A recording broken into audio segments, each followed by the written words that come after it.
It's our star-studded panel of talented individuals, each of whom have domain expertise in one good area of the Internet of Things, and we're going to do a roundtable.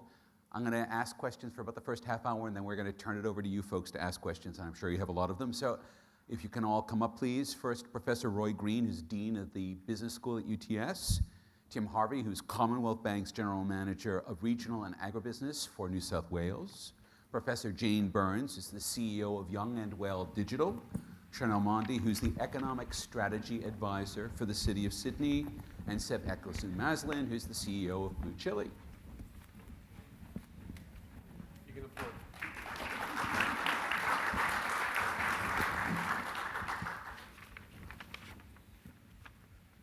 Oh. There you go. And actually, Roy, I wanted to ask you the first question. So, what is the national policy for the Internet of Things? There's a short answer and a longer answer.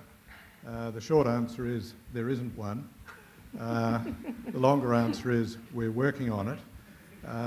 What does that longer answer look like? Well, I think it will be part of a global set of moves that we're seeing, led particularly by the US and some smaller countries.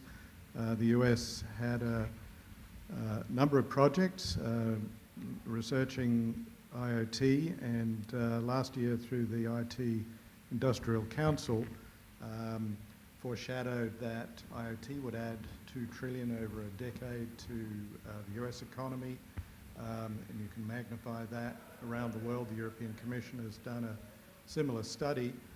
The US has now passed legislation earlier this year, the DIGIT Act, which will provide a framework to understand and promote and support IoT. UK and Germany forged something of an alliance last year around CBIT to promote IoT within their respective countries, and in particular to become what they regarded as being the global leaders. One of those leaders was David Cameron, who's no longer with us, of course, but with Chancellor Merkel from Germany, they, in their speeches, talked about IoT as being the largest transformative element of the world economy over the next few years, in terms of our productivity, in terms of our lifestyles, the services, health, smart cities, and so on, sort of things that have been talked about today. The UK, through the IoT UK new organisation, has put £40 million into the development of IoT programs, and that's just a start. Germany has Industry 4.0, which connects the internet to digital manufacturing, which is another hugely transformative element of the world economy. Siemens, GE, all the large players, plus the German Mittelstand, are adapting fast and connecting with the creative communities around them, as we might be doing here in Sydney and in other parts of Australia. The European Commission has the Alliance for IoT Innovation as part of the Digital Single Market Initiative. Ironically, the Digital Single Market, which promotes interoperability across the EU, was instigated and led by the UK, who will now be excluded from it. It is a remarkable situation for the UK to have put themselves in, because the centre of gravity of many of these initiatives, in particular the startup community, will now move from London to Berlin. It's Brex IoT, Dublin. is what we're saying. Yeah, that's it. And I leave out China and India. India has a strategy to create 100 smart cities. Many of you will know what's happening in China as well. Extraordinary amount of investment. So where does that leave us? We're bit players, but we could be significant bit players if we put our minds to it. We do have a strategy for the country, at least in embryo, in the National Innovation and Science Agenda, which the Turnbull government introduced at the end of last year. We're expecting a second wave of that now as part of an audit and plan by the new agency, Innovation and Science Australia. And that includes a number of elements to promote, firstly, the startup sector, but also collaboration between universities and business, and the transformative quality of IT in industry more widely. That element of it didn't get across very clearly and didn't really resonate in the election campaign, where innovation was simply associated with startups and smart people in cafes, and that led, I guess, to something of a backlash in the community. No one thought it was very exciting to have your job removed by technological disruption. So innovation in that context has to be sold much better as well, and the value of it to the community has to be conveyed much more effectively than it has been so far. Okay, so Tim, So, if we're talking about selling technology to a community, you work a lot with farmers, you're a farmer yourself. If you rock up to a farmer and say, I've got this Internet of Things stuff for your farm, are they even going to know? Where is that on their radar? I mean, we already know that Australian farmers are very technologically aggressive, right? They need to conserve water, they need to make the best yields. They're very, very efficient like that, so they embrace technology, but where is IoT in this now? I think that's a really important question. We spent a lot of time at the bank earlier this year going out and speaking to our customers. So the division that I look after, regional New South Wales, around half of our customers are farmers and the other half are regional, what we call regional commercial customers.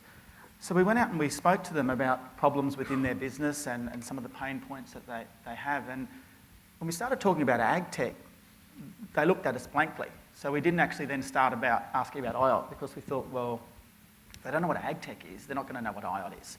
So we know they're very good adapters of technology, but they actually have information overload. So farmers are not out there looking for more information. They're actually looking for it to be brought together into meaningful information that can be either a recommendation for them or help them make a decision. So what it came down to is there's people out there that they trust. It might be their agronomist, it might be their accountant, it might be an advisor. And they're going to be the people that IoT is going to have to go through. So one of the other big challenges that farmers, what we saw, is that they've got to be a master of everything. So whether it's risk management, or whether it's marketing, or whether it's HR management, growing the crop, they've got to do everything. So if someone's sort of angling at them with a piece of technology, that's just one more thing they've got to get their head around. But if one of their existed, trusted advisors brings something to them which is a solution, which may be IoT, which may be all of the information, all of the data into a recommendation, or something that'll help them run their business better, that's how they're going to take it, more than from 50 ag tech IoT providers trying to market directly to them. So I think that's one of the big challenges that we need to sort of look at as an industry. And you might think, well, why would a bank be interested in this? So we went about this just for our customers, is what's desirable for the customer and what role can we play? Because clearly we need to understand what's impacting their business and some of the financial products that might evolve out of some of the new technologies that are coming their way. So Jane, tell us a little bit about your business and how you're tying IoT and health together. And tell us where you think that's going, because this touches on issues of trust, it touches on issues of privacy, it also touches on, is it wellness or is it remediation? It's the health touches so much. Okay, so in this room at this particular point in time, 1 in 4 people will have a mental health condition. Anxiety, depression, drug, alcohol, eating disorder. It will impact on their productivity, it will impact on their capacity to learn, to engage, to work, to spin out a company. And so Australia has actually led the world in the role of looking at new and emerging technologies. Web 1.0, we were the very first country to introduce an online mental health service. It was called reachout.com. Jack Heath with Daniel Petrie married it up with Microsoft, and it's now the most popular website in Australia. Where we've advanced, I think, is this idea of exactly, and not dissimilar to the conversations that you're having with farmers, is that people are driving their own healthcare. So they are looking after their own healthcare through their wellbeing apps or through their biometric devices, and increasingly with smarter and smarter technologies, it will be through a whole host of things. It is about wellness. It is about how do I actually engage with my community, keep myself fit and healthy, keep myself at school, keep myself at work, and enjoy what I'm doing, because then I'm a productive, flourishing human being. But we don't want to miss the fact that, in fact, mental illnesses will be the leading cause of disease and disability, if they're not already now, by 2020. So when we think about digital disruption and digital tech, we're shifting the conversation from this being a medical model to it being a person-centred, person-led, person-controlled, data-controlled model. So the idea of interoperability, of different apps and biometrics talking to each other, and of that interfacing into clinical care. And to give you an example, there at the moment there's a great startup company called Kickit. He's developed an app, it's around smoking cessation. That's fine, there's lots of apps out there, but what he's done is really smart. He's built it around community and community connectedness and challenges with gaming. So do your friends come up and kick you if you've fallen off the habit? I think that's pretty much on the agenda for the next iteration of it. But he's also married it up with Nicobate, so the patch. Yeah. So the idea of bringing together smart med tech in different ways, I think, is where we're heading into the future. GE around brain imaging. You can now, with increased and enhanced ways of looking at the brain, you can actually start to tailor medication. Now, whether that's natural medicines or whether that's pharmaceuticals, what we're interested in is, in real time, how do we measure the impact of those medications? Because one of the big issues for anyone who has ever had to take a medication, not meditation, that's different, but really important for your well-being, so make sure you get out and meditate, is compliance to treatment and the side effects that come from pharmacotherapies. And so for us, we're really looking at this seriously and saying, across the lifespan, what does it look like to improve well-being in children, attention deficit hyperactivity disorder, autism? What does it look like in school-age kids? Because dropout from school and engagement with schooling is hugely challenging for schools. PwC and KPMG are both partners in the productivity question. What is this costing my business, the bottom line? You know, the latest figures to come out are it's $200 billion per annum in lost productivity, lost well-being. It's an issue for farmers. It's an issue across the tech sector. So we're really looking at it holistically, and then we're saying, okay, well, if you're going to age, your brain starts to decline, what tech products can we actually use to enhance brain engagement so that you're actually aging in a healthy way?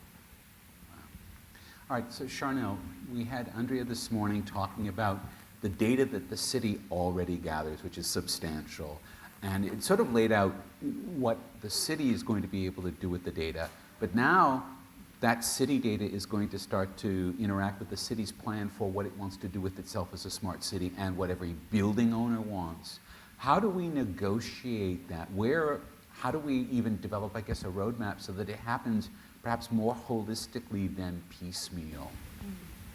I think what Andrea spoke about today is actually that the City of Sydney is thinking about IoT, and it's thinking about how it can integrate that into meeting the needs of the community. Because that is essentially what we do. We have this roadmap, Strategy 2030, and we need to understand how IoT needs to be considered and incorporated into what we already do, what we're piloting and what we're planning for in the future.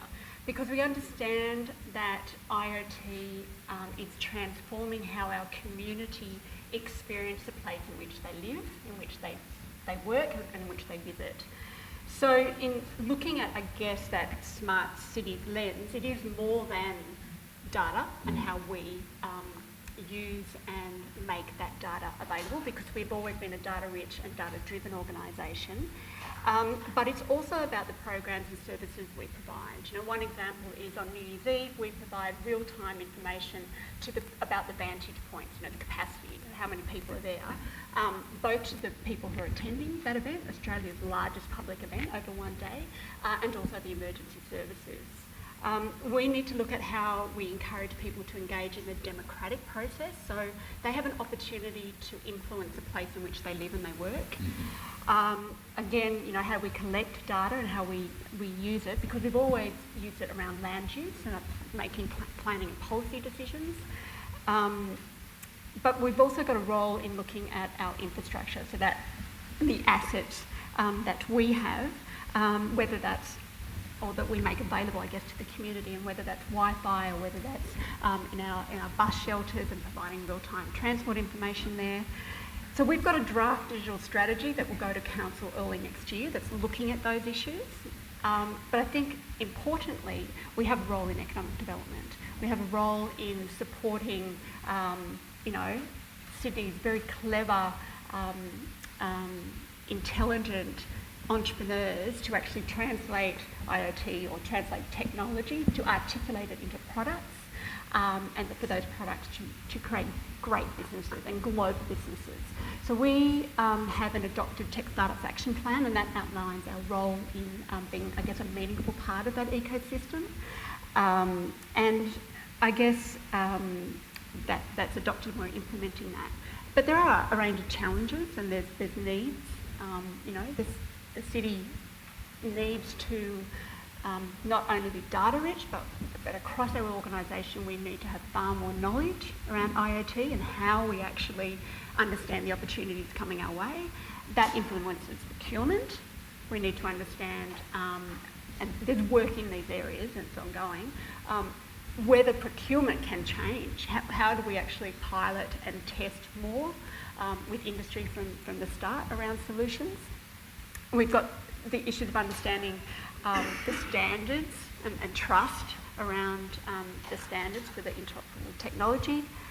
And I guess we also have this, and I think Andrea was talking about this earlier, is that we have a leadership role around the governance structure of if you're looking at smart cities. You know, and I think all of those things are really about how IoT contributes to livable cities. And livable cities are important because of the community that we serve, but also because cities are, I would say, one of Australia's main economic assets. All right, Seb.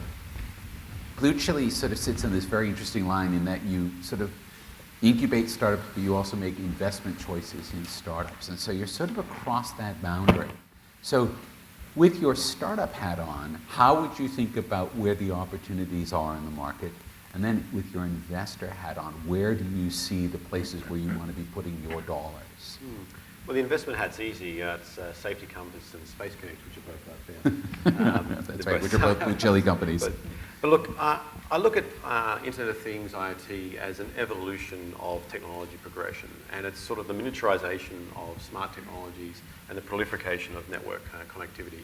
And so if you sort of walk back in time to sort of mainframe computing, big warehouse infrastructure, then we went to sort of personal computing where we shrunk that down and everyone had a device. Then the internet came along and connected all those devices together. Then we shrunk down and came on with these things here. We've got the mobile evolution, and IoT is just the next progression of that. It's a progression of technology where the applications of that technology is where the business sort of investment realm sits in. Internet of Things, we like to think of it as sort of a layered approach of technology where you have the sensor collection and fusion layer, then you've got the data aggregation, network connectivity, security is sort of another layer. Sitting on top of that, sort of it's the big data analysis, what do you do with that data and how do you actually analyze it to produce meaningful results. And then on top of that is the application layer, it's actually doing something practical and useful with that data. And consumers and end users tend to think in that application space. So for example, in the ag tech space, we ran one of Blue Chili's challenges in ag tech where rather than saying we're going to go out and pitch ideas or pitch internet things to farmers, which I agree is a very difficult thing to do because they're getting bombarded with this, we flip it around completely the other way and we say, if you had this infinite connectivity and these resources available to you, what would you do in the application space? And how does Internet of Things bubble up from that? And we found that in a 4-week campaign, we attracted 241 ideas from farmers. So these are people who may not have may not be able to code. In fact, most of them would not be able to code, but they have an understanding of the problem space and the need. We had an incredible diverse range of ideas, everything from a concept which I'm going to call sheep genomics, which was a sensor concept that they would tag all the mothers, the ewes, out there. And when there was a baby sheep that was born, they would also tag it with a sensor on the ear.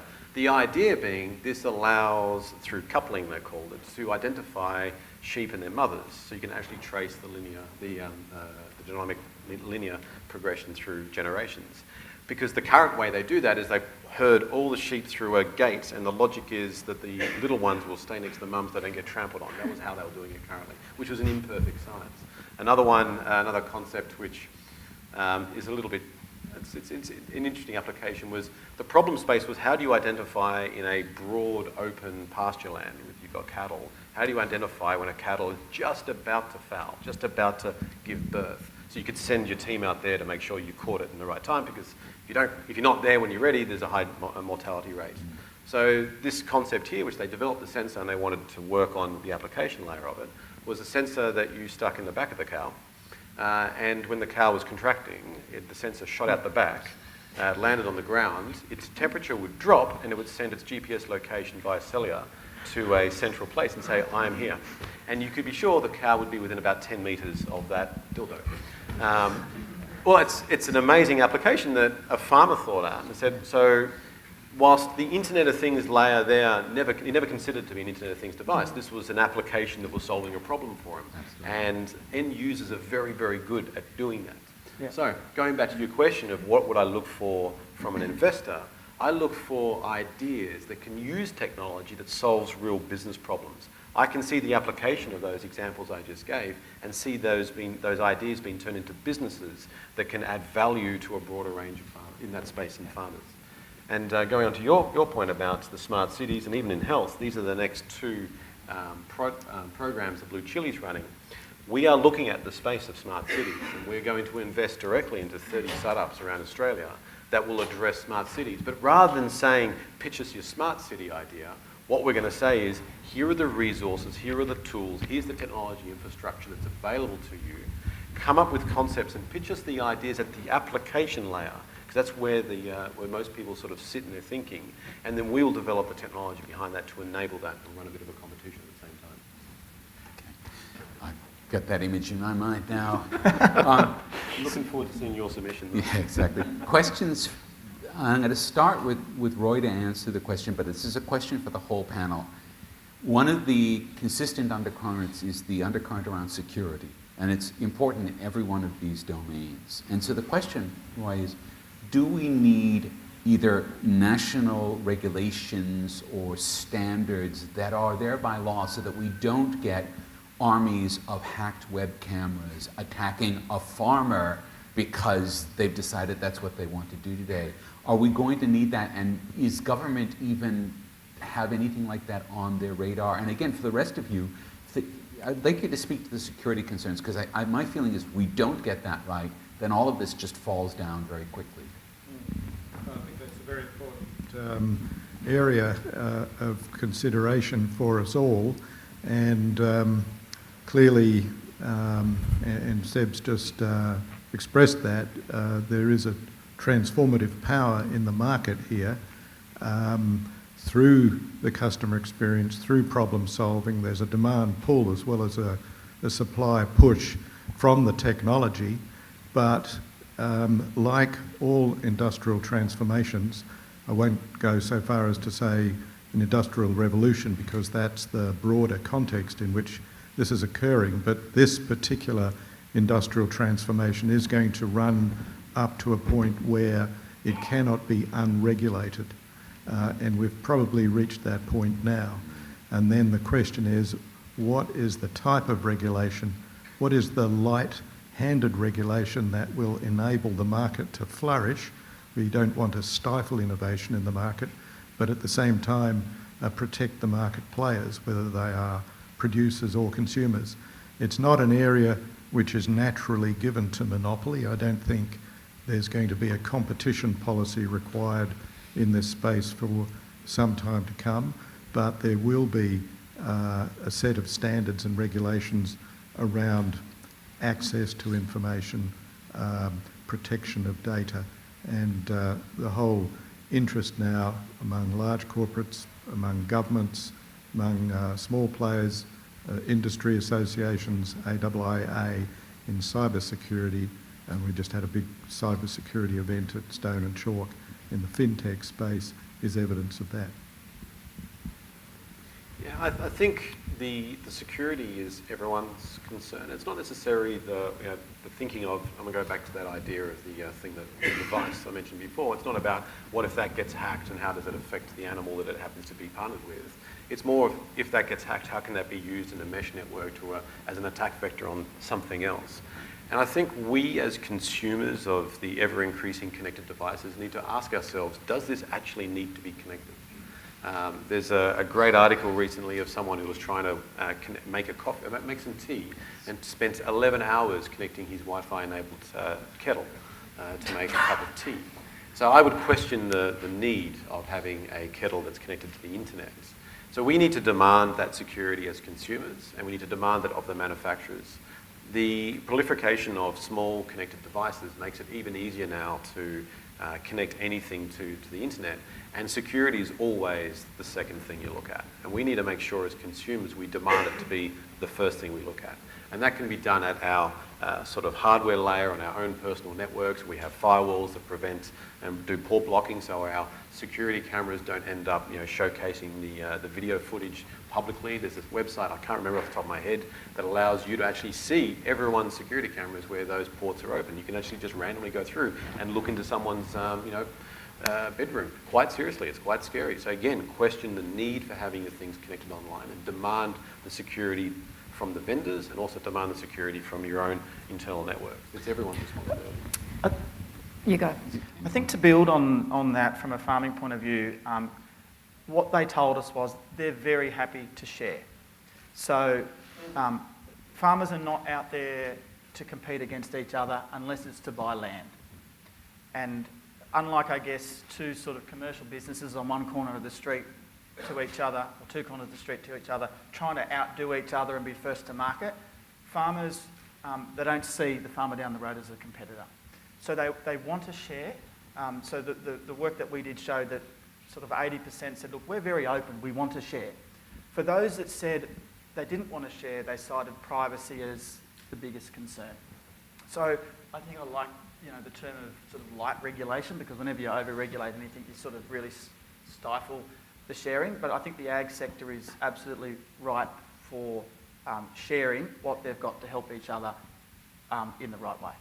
It's also an opportunity for an enterprising security application to insert themselves in that middle tier. So where there's disruption and chaos, that's where innovation can really occur. So I actually see this the other way around and saying this is a perfect chance for someone to disrupt the security industry. In the health space, it's complicated, extremely complicated. And it's interesting when you talk to healthcare providers, so whether that's a doctor or whether that's a psychologist or a psychiatrist, the way in which the system has worked is that that provider has owned the person's data. And the way in which the service operates is they are responsible for looking after that person's data.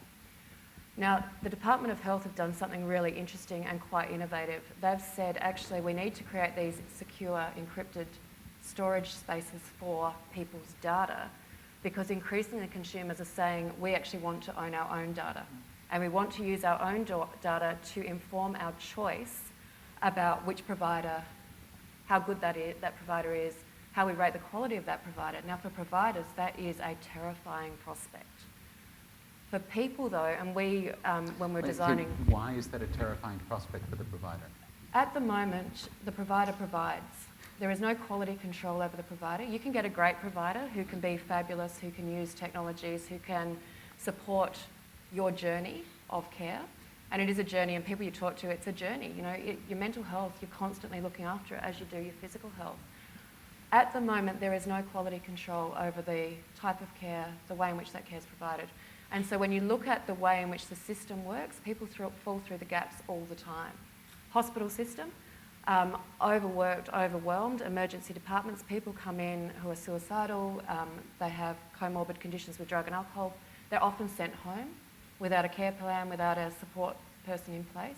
We've been saying, are there technologies that we could incorporate into this, i.e. the Uber of the hospital system, which would marry you up and match you up with a care provider immediately? And the answer is yes, the technologies are there, but the challenge is changing what is a very outdated, outmoded clinical model of care where the doctor is in control. And we're flipping it and saying the person's got to be in control, but you also need to be smart about how you manage that data and understand what it means when you say, yes, I'm happy to share my data, whether that's with you or whether it's with your care provider, whether that's a GP. And so that's the challenge we're facing at the moment about how do you do that and what does it look like? I think it's already happening because this device here captures Exactly. so much about me and anyone who's...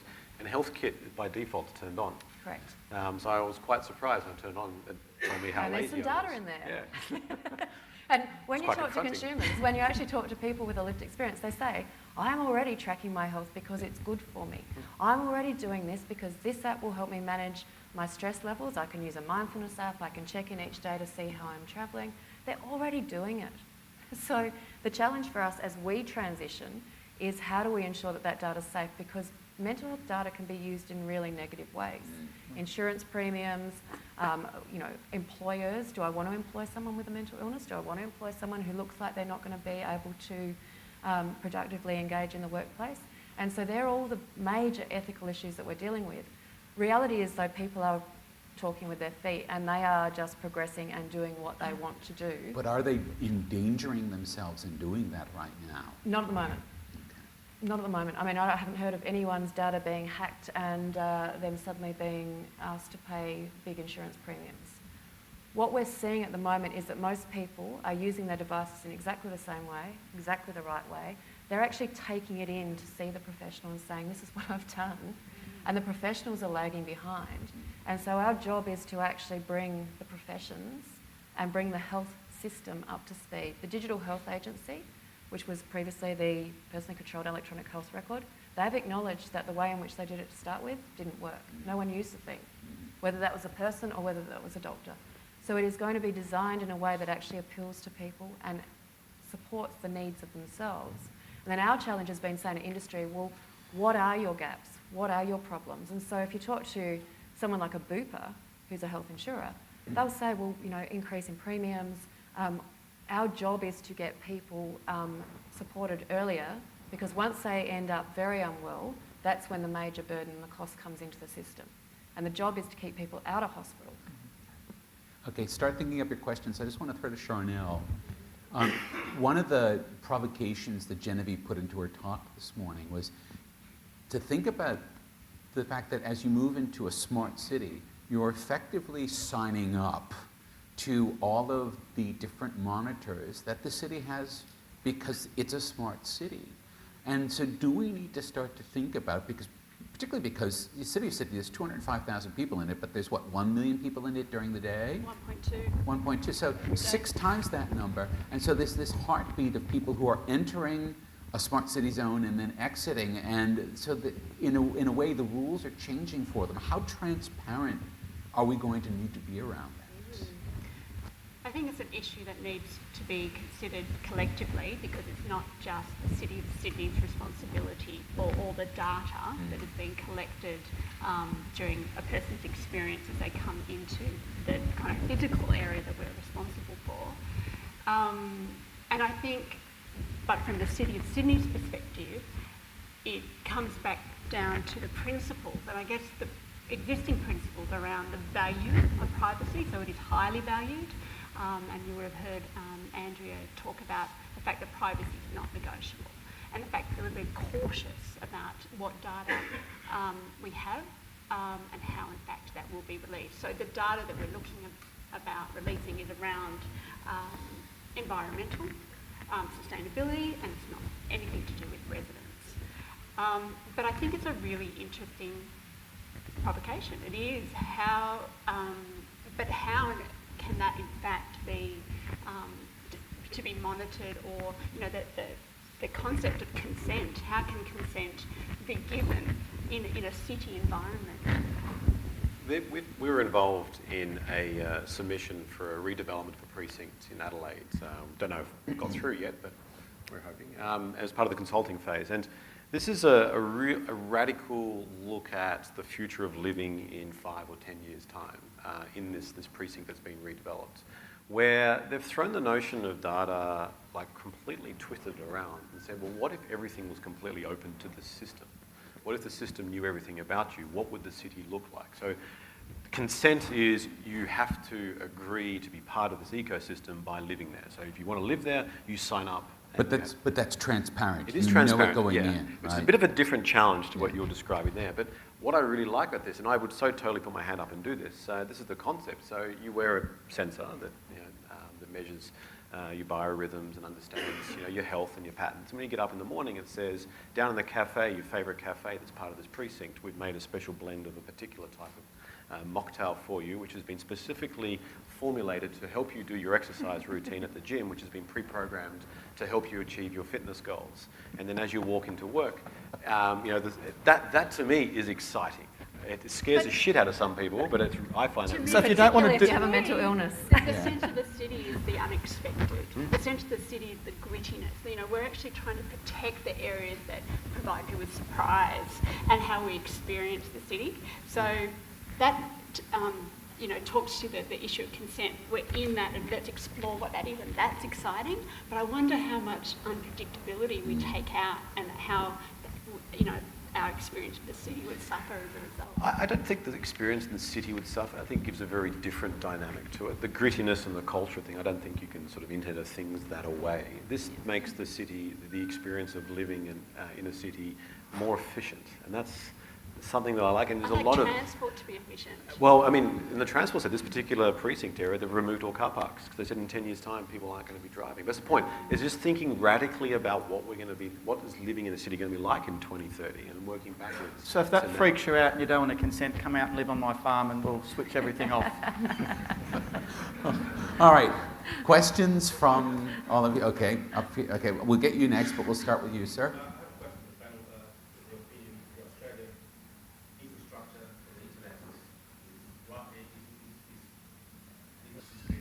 Whatever we have, I'm always going to want faster. Regionally it's not going to be good enough. So even with NBN, some of the speeds that we're going to need are far greater as the boom of the Internet of Things takes off. So people that are already embracing this technology are absolutely struggling, and they're looking to how they solve that privately because it's just not good enough. So connectivity will be a limiting factor as it sits today. And I'll add to that, I think the disparities in access, we've already got disparities in access to care in rural, regional and remote communities. The challenge of technologies and not being fast enough and not being able to then provide the right type of support and care is something we've certainly got a lens on. I don't have an answer to it. I don't think anyone has an answer to it. It's just a reality of what it means to live in a big country like Australia. Now, I'm very publicly on the record bashing this government about NBN all the time. But there's a silver lining, which is that we have one of the crappiest wired broadbands in the world. We have the third best mobile broadband in the world, next to, I think, Singapore and Finland, and we cover a lot more area. And it's as if all of the energy that would normally be going into wired broadband has gone into our mobile broadband network, which is more expensive, but the Internet of Things is fundamentally unwired. So in some ways, we get it in a way that the wired world doesn't understand, and the things we do here will be shaped by that. So it's a silver lining, but there's still a big cloud there. Okay, yes. Sometimes I wish for the Luddite life, but that's gone past. The children that are growing up, who are going to inherit all of our are we adding to it? It's an important and complex question, and I'll try and simplify it. So there is a question around, do the increases in technologies add to mental health issues? We're in a faster-paced environment, faster-paced world, not just for young people and children, but for all of us. And when you think about life 20, 30, 40, 50 years ago, we didn't have as many transitions. We didn't have as many jobs. We didn't have as many opportunities. We didn't have as many stresses. We didn't have a global market available to us. So there's a question around, does this fast-paced life add to our burden? And the answer is probably yes. But is it about technologies? Probably no. And the reason I say that is because I think for the first time the technologies afford us the opportunity to reach those who are most vulnerable. So people who normally 20 or 30 years ago might have been locked away into an asylum are now people who are solving some of our biggest global challenges. They sit on the autism spectrum disorder. There's certainly evidence that used appropriately, technologies can actually facilitate connectivity, facilitate social participation, facilitate the sense of intent and purpose. And if you look at certainly a lot of the startups and a lot of the young people that we work with, they are deeply passionate and care about global issues. And so a lot of the startups, and one of my favourite things at the moment is profit for purpose. And what does it mean to actually be an entrepreneur in this space to really drive something that you care about? It's quite phenomenal to see these young people who are aware of multiple hats. But I think the challenge for us is getting the balance right. And it's like all things. When they introduced the telegraph, that was an absolute technological disaster. It was going to change the whole fabric of society. When they introduced television, the same conversation happened. The telephone, everyone was up in arms about the fact that people were on the telephone all the time. So every time there is a new technology, no matter what it is, there is a question around what it means to society. Now the reality is, and I did actually meet Bob in Tasmania who had never used a computer. And so Bob was adamant that he didn't matter what would happen. He wasn't going to use a computer, but he would rely on his wife or his doctor to help him to use some of the technological advances that might support him. And again, I think it comes down to choice, and what we need to be teaching, not just our young people and our kids, but everyone, is about balance and about making sure that you have choice. And that's empowering, and that's actually what's going to shift, I think, the mental burden that we're seeing, which has always been there. It's just when you think about Australia, Australia's led the charge in raising awareness about mental illness. So there's a question about whether the prevalence has increased or whether we're actually far more aware and knowledgeable. Yeah, there's a further aspect to this as well, and that's what new technology will mean for the job market, which is an aspect of this issue of pace and stress. We know the term used by Schumpeter, creative destruction, which is very telling today because over the next 10 years, at least half the jobs that currently exist will cease to exist. And the question is, what will they be replaced by? We're already seeing that new jobs are emerging, as they have in previous technological revolutions, but will they be sufficient to replace the jobs that go? And we'll see a lot of older jobs go over the next few years, not least in some areas of manufacturing with the closure of car assembly, but will they be replaced by jobs in automation, in machine learning, in the role of the internet?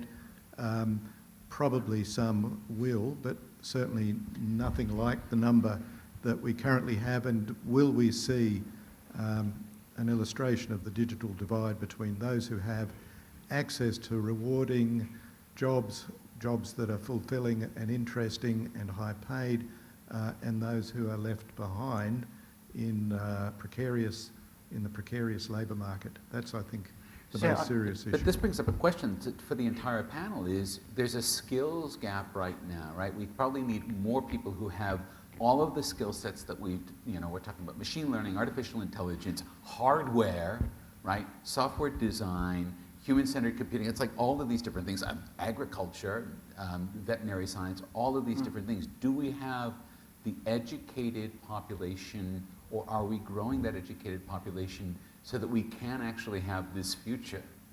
I think it's not only the technical skills, for want of a better term, but how are we actually educating our children to be creative and resilient and entrepreneurial? So those skills and that capacity is as important, I think, in then understanding how you might learn a very technical skill and how you might apply it. We ran a policy hackathon about this time last year called Policy Hack. And one of the ideas that spun out of that was addressing that very need about educating children on entrepreneurial activities. And Dice Kids was formed and launched a little while ago. And the objective of Dice Kids is to teach 7 to 8-year-olds the fundamentals of running a micro business. So they are given the Lemonade tools. stand. A lemonade stand, that's right. Another not-for-profit that I'm involved with is called Club Kidpreneur, and we've put around 20,000 kids through our program, teaching 7 to 8-year-olds, again, the basic skills of entrepreneurialism, setting up and starting our own tiny micro business. And this isn't so that they can, take over the primary breadwinner role of their family. This is really just to give them the tools so as they go through an education system and they learn higher level skills, they always have this at the back of the mind of an alternative pathway for them, or to complement the other skills they're learning through universities such as UTS and the MBAE, to look at, well, this is something I did 5 to 10, maybe more like 10 to 15 years ago. When I was starting out, when I was 8 years old, I started with a micro business called Sunscreen Squirts, selling a squirt of sunscreen down at the beach for 50 cents, which is a great business when you're 8, not so much when you're 18. Depends on the client. I mean, Yeah, from an agricultural point of view, farming, the average age of farmers is 58 in Australia. And so one of the big challenges in farming is labour. So labour shortages. And so IoT and technology has massive positive benefits for farmers that are out there sort of slaving away doing manual things, checking things manually. This is going to take a big stress off them.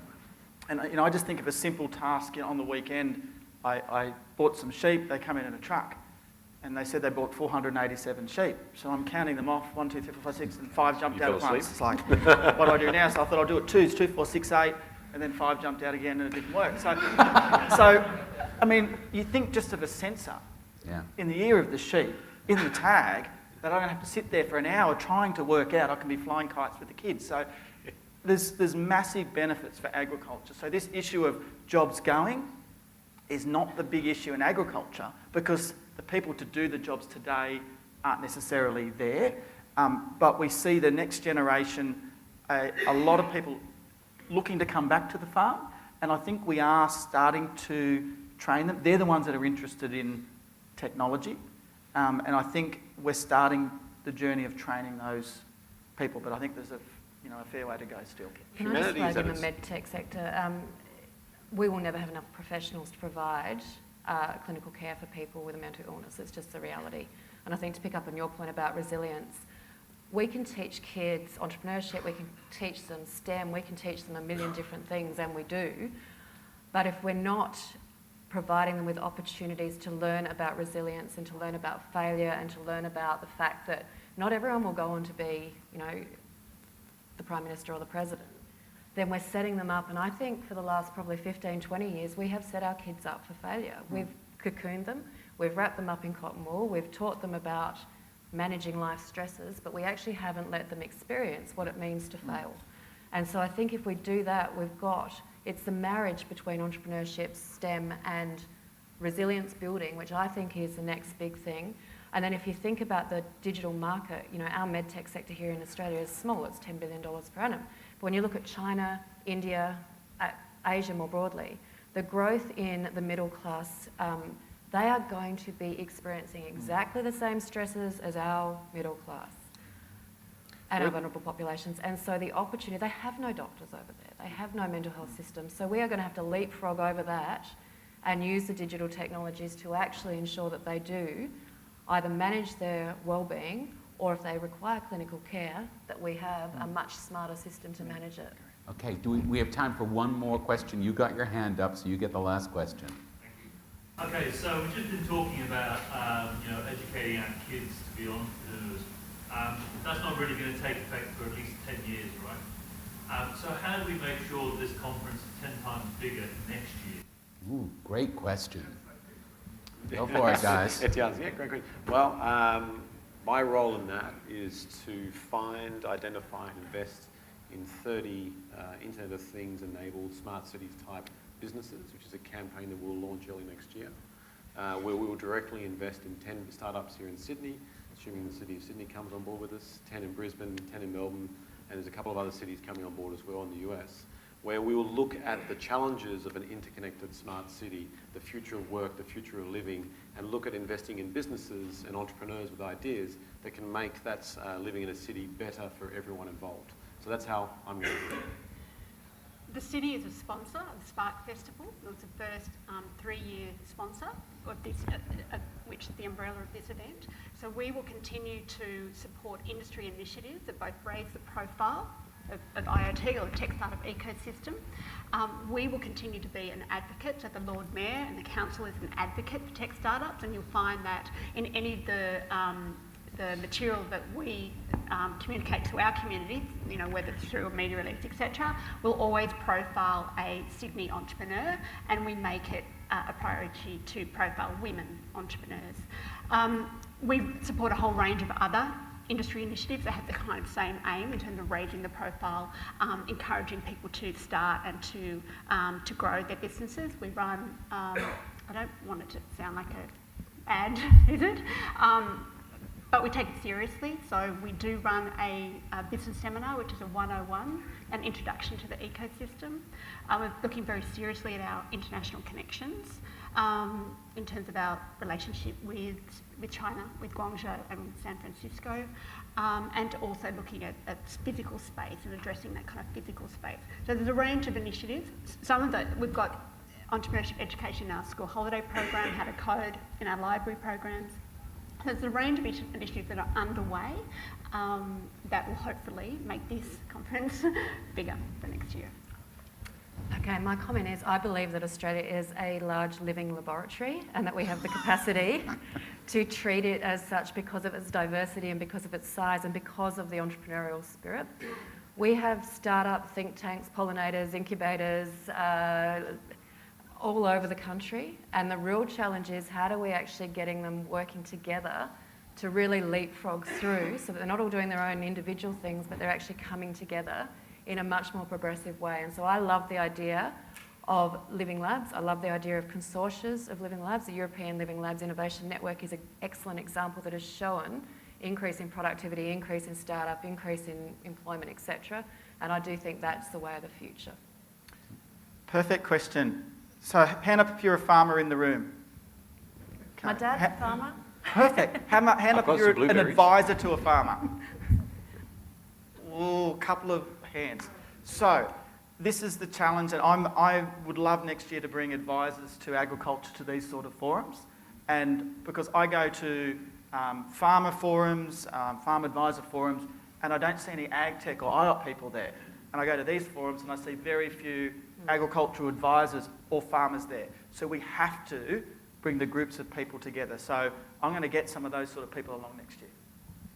Right. Well, universities and business schools have got to play a big part in this. Our broad roles are research, teaching and engagement. And in terms of research, we will be engaging, hopefully, in collaborations as we are presently in IoT and machine learning, artificial intelligence. We have a wonderful program going with the CBA at the moment in that space, and hopefully that generates interest in forums like this.